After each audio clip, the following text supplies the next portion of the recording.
জন্য গাছ পাগল, যে নবীর জন্য মাছ পাগল, যে নবীর জন্য কুল কায়নাত পাগল, ঠিক কিনা? ভালো যদি বাঁচতে চাও সাহাবীদের মতন ভালোবাসতে হবে, ভালো যদি বাঁচতে চাও উমরের মতন ভালোবাসতে হবে, ভালো যদি বাঁচতে চাও আবু বকরের মতন ভালোবাসতে হবে, ঠিক কিনা? ভালো যদি বাঁচতে চাও উসমানের মতন ভালোবাসতে হবে, ভালো যদি বাঁচতে চাও আলীর মতন ভালোবাসতে হবে, ভালো যদি বাঁচতে চাও হানজালা রাদিয়াল্লাহু তাআলা আনহুর মতন ভালোবাসতে হবে। উহুদের ময়দান যখন শুরু হয়ে যায়, যুদ্ধ লেগে গেছে, দামামা বেজে উঠেছে, হযরত হানজালা রাদিয়াল্লাহু তাআলা আনহু সবে মাত্র তিনি বিবাহ করেছেন। এমন সময় গো সকালবেলা যখন তিনি গোসল করার জন্য গোসলখানায় উপস্থিত হয়ে গেল, মদিনার অলি গলিতে শব্দ হচ্ছে, কে জানি গো বলে বেড়াচ্ছে, আমার নবী নাই রে, আমার নবী শহীদ হয়ে গেছে উহুদের ময়দানে। হানজালা রাদিয়াল্লাহু তাআলা আনহু লুঙ্গিটা ফেলে দিল, দূর মেরে স্ত্রীর কাছে চলে গেল, বাহির থেকে ডেকে ডেকে বলতেছেন, ওগো বিবি,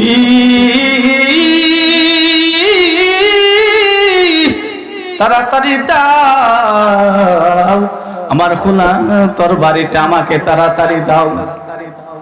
স্ত্রী তো হতভম্ব হয়ে গেল, কি হলো গো স্বামী, কি হয়ে গেল? সবে মাত্র আমাদের বাসর রাত গেল, গোসলের জন্য আপনি তো গোসলখানায় গিয়েছিলেন, ওইখান থেকে এসে কেন তরবারি চাচ্ছেন? আপনি তো গোসল করেন নাই। হযরত হানজালা রাদিয়াল্লাহু তাআলা আনহু ডাক দেয়, ও বিবি, কার জন্য বেঁচে থাকবো রে, কার জন্য গোসল দিব, কার জন্য আমি পবিত্রতা অর্জন করব? বিবি রে, আমার নবী নাই, উহুদের ময়দানে শহীদ হয়ে গেছে। এ বিবি দাও, দেরি করবি না, দেরি করবি না রে বিবি, তাড়াতাড়ি আমার তরবারিটা দাও। হযরত হানজালা রাদিয়াল্লাহু তাআলা আনহু যখন এমন ভাবে বলতেছেন, বিবি পর্দার আড়ালে ছিল, পর্দার আড়াল থেকে বের হওয়ার জন্য চাচ্ছেন, বলতেছে, স্বামী উহুদের ময়দানে যাবেন, আমি আপনাকে বাধা দেব না। যে কাফেররা আমার নবীকে মেরেছে, আমিও চাই বীর পুরুষের মতো ওই কাফেরদেরকে জাহান্নামী বানিয়ে দেন। সুবহানাল্লাহ বলবেন না? হযরত হানজালা রাদিয়াল্লাহু তাআলা আনহুর স্ত্রী বলতেছেন, স্বামী একটা আবদার আছে আপনার কাছে। স্বামী গো, মনটা করে আপনাকে দেখতে পারি নাই। ও স্বামী, আমার সামনে আসেন, প্রাণটা ভরে আপনাকে দেখি, একটু আলিঙ্গন করে জড়িয়ে ধরি। ও স্বামী, তারপরে আপনি উহুদের ময়দানে যান। কেমন ভালোবাসলে পরে বিবাহের রাত্রিতে যুদ্ধের ময়দানে যেতে চাই, ঠিক কিনা? ভালোবাসা কম ছিল না বেশি ছিল? বেশি ছিল। হযরত হানজালা রাদিয়াল্লাহু তাআলা আনহু বলতেছেন, বিবি সময় নাই, আমাকে এরকম আবেদন তুমি করবা না, বিদায় দাও, বিদায় দাও, তোমার সাথে দেখা হবে জান্নাতে। আল্লাহু আকবার। বিদায় নিয়ে যখন হযরত হানজালা রাদিয়াল্লাহু তাআলা উহুদের ময়দানে যায়, তিনি মুখটা একটা রুমাল দিয়ে বেঁধে একটা ঘোড়া নিয়ে যুদ্ধের ময়দানে প্রবেশ করে ফেলে একজন নয়, দুইজন নয়, তিনজন নয়, হাজার হাজার হাজার হাজার কাফেরকে জাহান্নামে বানিয়ে দিয়ে তিনি নিজেও শাহাদাতের পেয়ালা গ্রহণ করে। কান্দিয়া বেহে কুলোরে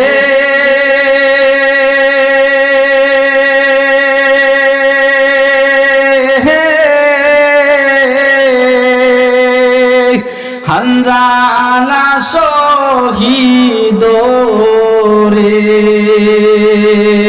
কলিজা সিহি রেছে রে সেই জঙ্গে ওহুদে। খারাপ লাগে? কান্দিয়া বেহে কুলোরে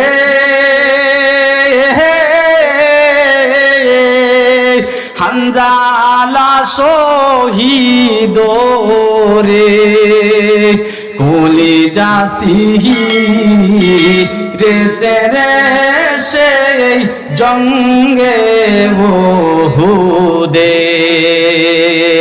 নবীর এক সাহাবী ছিল হানজালা নামেতে, তিনি শহীদ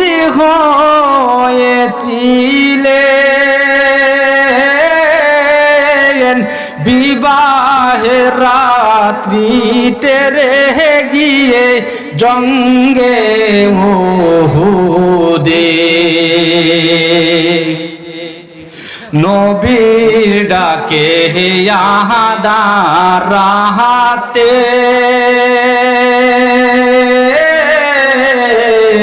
কহেন বিবির তরে বিয়ে রাহাত রে চলছি রহনে বিদায় দাওয়া মারে রে যাব জঙ্গে ওহুদে। কান্দিয়া বেহে কুলোরে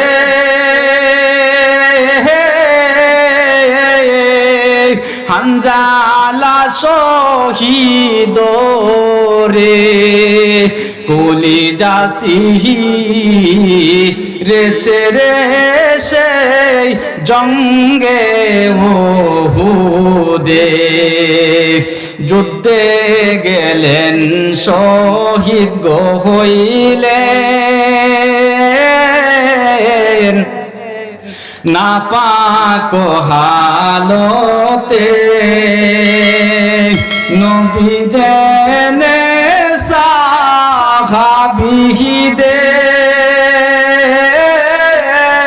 সাহাবীদের বলেন গোসল দিতে রে শহীদ জঙ্গে ওহুদে।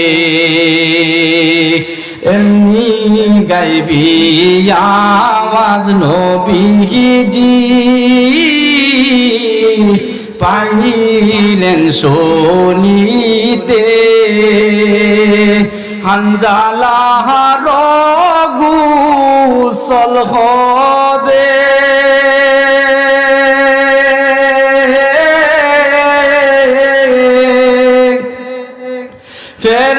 ফেরেশতাদের হাতে রে জান্নাতের পানিতে। আল্লাহু আকবার বলবেন না? কান্দিয়া বেহে কুলোরে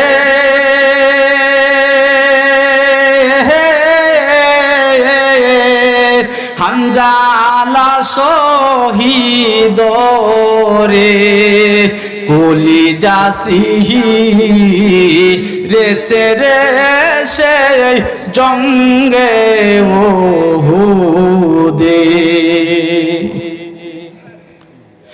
হানজালা রাদিয়াল্লাহু তাআলা আনহু যখন শহীদ হয়ে গেল, কে জানি রে অনেক দূর থেকে আওলা কাছে পাগল বেশে পাগলের মতন ছটফট ছটফট করে দূরে দূরে একটা মহিলা আসতেছেন। সাহাবীরা দূর থেকে লক্ষ্য করতেছেন আর রাসূল আকরাম সাল্লাল্লাহু আলাইহি সাল্লামকে ডেকে ডেকে বলতেছেন, ওগো পয়গম্বর,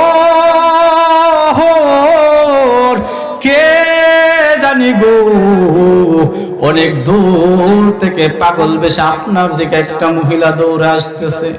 কিছুক্ষণ পর দেখে গেল হযরত হানজালা রাদিয়াল্লাহু তাআলা আনহার স্ত্রী নববধূ ডেকে ডেকে বলতেছেন, ইয়া রাসূলুল্লাহ, ইয়া হাবিবাল্লাহ, ওগো পয়গম্বর, আপনি যারা শহীদ হয়ে গেছেন তাদেরকে বিনা গোসলে দাফন করবেন। ওগো পয়গম্বর, আমার স্বামী হানজালাকে বিনা গোসলে দাফন করবেন না। পয়গম্বর ডেকে বলেন, ও হানজালার স্ত্রী রে, কি হলো রে হানজালার? সবে মাত্র বিবাহ করলো, কেন সে যুদ্ধের ময়দানে চলে আসলো? হানজালার স্ত্রী বলতেছেন, গো পয়গম্বর, তিনি যখন গোসল করার জন্য যখন তিনি গোসলখানার কিনারার মধ্যে দাঁড়িয়ে গেল, এমন সময় কে জানি বলছিল, রে ওগো তোমরা কে কোথায় আছো? আমার দিনের নবী নাই, আমার দিনের নবী নাই। ওগো পয়গম্বর, এই কথা শোনার সাথে সাথে গোসল না দিয়ে তিনি এই উহুদের ময়দানে এসে শহীদ হয়ে গেছে। সুবহানাল্লাহ। প্রেমিক হতে হলে মন হতে হবে। এবার শুনো শুনো, এ পর্দার আড়ালের মা বোনেরা গো, তোমরাও তো মা, এই তোমরাও তো বাবা, আপনারাও তো বাবা, ঠিক কিনা? আপনার বাবাও বাবা, একজন আলেমের বাবাও বাবা, ঠিক কিনা? এবার ওই মা বাবা কত ভাগ্যবান মা বাবা গো, যে মা বাবার ঔরসে জন্মগ্রহণ করে কোরআনের হাফেজ, যে মা বাবার ঔরসে জন্মগ্রহণ করে কোরআনের হাফেজ, ঠিক কিনা? যে মা বাবার গর্বে দিন দুনিয়ার শ্রেষ্ঠ বুজুর্গ অনেক কাম যে মা বাবার গর্বে জন্মগ্রহণ করে, ওই মা বাবার মতন শ্রেষ্ঠ মা বাবার হতে পারে না, ঠিক কিনা?